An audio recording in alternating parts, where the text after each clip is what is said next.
추석을 코앞에 두고 있는데 강원도 양구 돼지 농가에서 아프리카 돼지열병이 발생했습니다. 강원도에서만 올해 두 번째인데요. 현장 취재 기자 연결해 보겠습니다. 홍상욱 기자.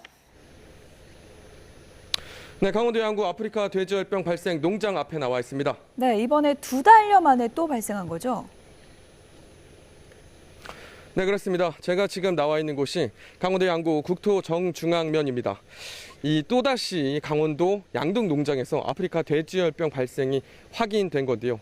제 뒤로 보이는 곳이 바로 돼지 농장 앞입니다. 현재 방역당국이 철저히 통제 중이라 농장 안으로 접근이 불가능한 상황이고요. 농장에서는 소독과 역학조사가 이뤄지는 것으로 확인이 됐습니다.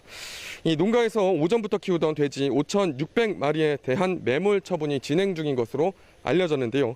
어제 정오쯤 이곳 양등 농장에서 돼지 10마리가 폐사했다는 신고가 접수됐습니다. 이 방역당국은 폐사체 2마리의 검체를 채취한 결과 아프리카 돼지열병 양성이 확인됐다고 밝혔습니다. 강원도 양등 농장에서 아프리카 돼지열병이 발병한 건 올해 5월 홍천 농장 이후 석 달 만인데요. 다만 이번에 ASF가 발병한 돼지 농장 반경 10km 내에는 다른 돼지 농장이 없어 추가 매몰 처분은 없을 예정입니다. 지금 현장 조사도 이루어지고 있을 텐데요. 발병 원인이 나왔습니까?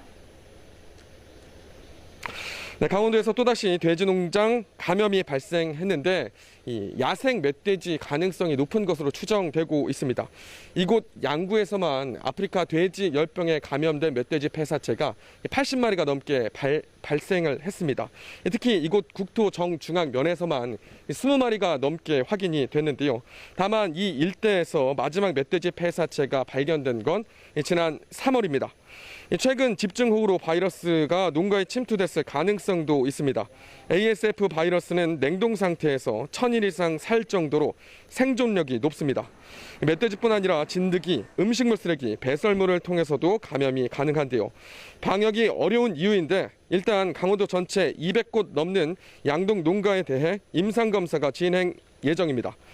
또 내일 밤 10시 반까지 강원도 돼지 농장이나 도축장, 사료 공장에 대한 스탠드 스틸, 즉 이동 중지 명령이 내려져 있습니다. 이 조사 결과 이곳 양구 농장을 다녀간 사료 차량이나 도축장 차량이 다른 농가에 간 게 130곳이 넘는 것으로 확인이 됐습니다. 과거 추석 전후로 ASF 확산 사례가 발생했던 만큼 추가 확산 가능성이 있는 가운데 정부는 이번 발병 농가 돼지가 전체 사육돼지의 0.05% 수준으로 추석 기간 돼지고기 공급에 미치는 영향은 미미할 것으로 내다보고 있습니다. 지금까지 강원도 양구 아프리카 돼지열병 발생 농장 앞에서 YTN 홍성욱입니다.